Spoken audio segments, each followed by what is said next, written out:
fire, entered, walked with no regrets. Faith my only cover in the midst of all the threats, singing hallelujah.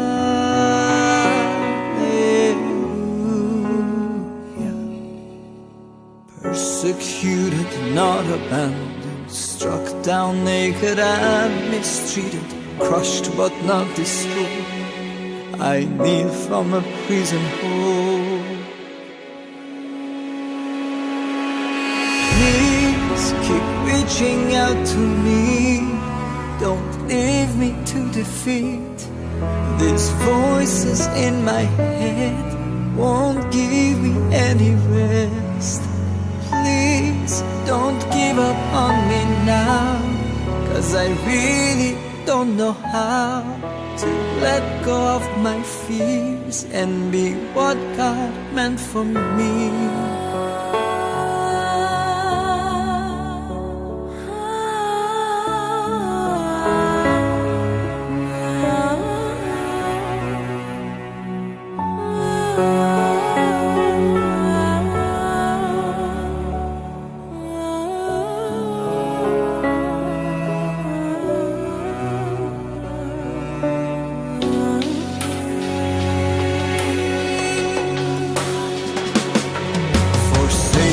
By the masses, I fear aims are left unknown.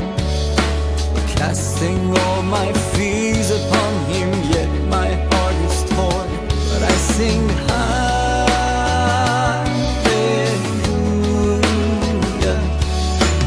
Loneliness, my constant battle. Darkness weighs upon my shoulders. Hear me crying out. In tears, I'm crying out. Please keep reaching out to me. Don't leave me to defeat. These voices in my head won't give me any rest. Please don't give up on me now, 'cause I really don't know how to let go of my fears and be what God meant for me.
"17 years ago, when I was in army in Iran, There were some soldiers that I never shared my faith with them, because by judging them based on their Islamic appearance, I never thought that they would be even interested to learn about the Bible or Christianity. But it's interesting that recently, as a result of the weekly Christian TV programs that we produce right here in California and are received in Iran through satellite dishes, few of those soldier friends saw me on TV and they contacted me and asked me for a Bible. In fact, one of them had already become a Christian for several years, and I praise God that His plan for saving people is beyond our measures and our standards. A few years ago, while visiting a foreign country, as I was walking down the street, I bumped into a lady who recognized me. She knew me by name, and it really caught me by surprise. I soon realized meeting her was not an accident. She shared with me about missionaries from her church in Holland who visited my home in Iran, and it was not long after my father's martyrdom. They took photos of us and other persecuted families and shared them with their home church in the Netherlands. Every church member there chose one picture to pray for. This dear lady happened to take mine. With tears in her eyes, she said, "I have been praying for you for 15 years and your picture still remains on my refrigerator." It's because of prayer warriors like her that I came this far, and I was able to love and forgive my enemies, those who hurt me, and even serve them. A few months ago, Joseph and I sat down and we talked about this project, and I was really, really excited about it because I feel that here in the United States, we see or we perceive Iran as an evil country or a country that hates the United States. And so I really wanted to make sure that we saw the people, the love and the warmth, and really got a view of Iran the way that it should be seen. My purpose for writing this song was to communicate a message to the West, but the message itself comes from the East. So I thought of bringing these two different worlds together by using both standard Western instruments like the guitar, bass, and drums with Eastern instruments like the duduk, dombak, and some female Middle Eastern vocals here and there.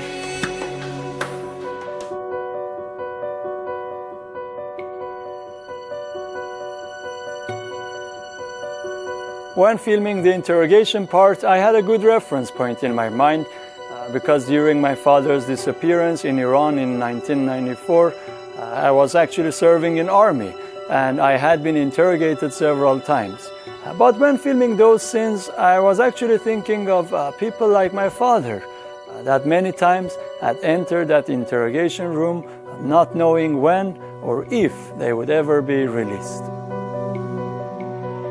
When we hear someone's testimony about persecution, we usually hear about God's supernatural provision, how God was there in the midst of all of their trials and tribulations, how He brought this amazing peace and forgiveness, how He spoke through His word, how His presence was known.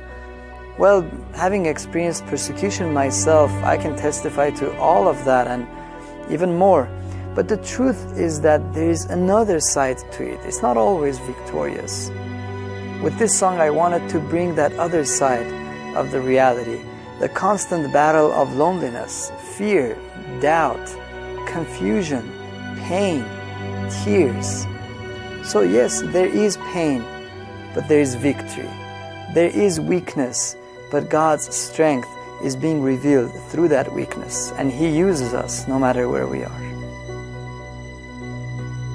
The purpose of the video was really to focus on the injustices that are happening not only in Iran but around the world.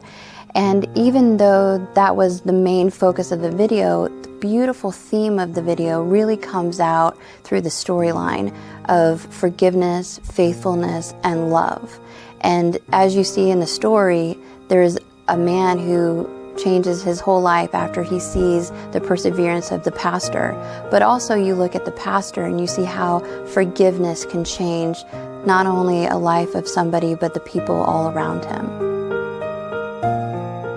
In 21st century, as we are so advanced in technology and are proud of our achievements, it is so heartbreaking that there are still thousands of innocent people that just because of their faith in Jesus Christ are still put behind bars, interrogated, persecuted, and some of them, even like my father, martyred.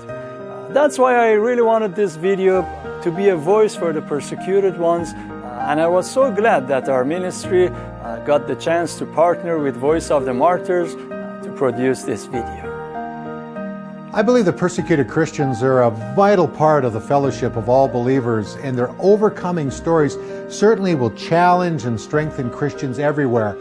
And that's what we're trying to do at the Voice of the Martyrs, is to help Christians who are persecuted for their involvement in spreading the gospel of Jesus Christ. And we do this by medical assistance, food, and other forms of aid. You know, when you think about what the Apostle Paul wrote to the Corinthian church 2,000 years ago, he made it very clear that when one part of the body suffers, we all suffer. And at the Voice of the Martyrs, we encourage persecuted believers by giving their testimony a voice. We do this by informing Christians in Canada and around the world of their plight and how to help them and how to pray for them. And I believe that this music video would contribute to that purpose. It is very easy for our hearts to be filled with hatred towards the evil that takes place in our world.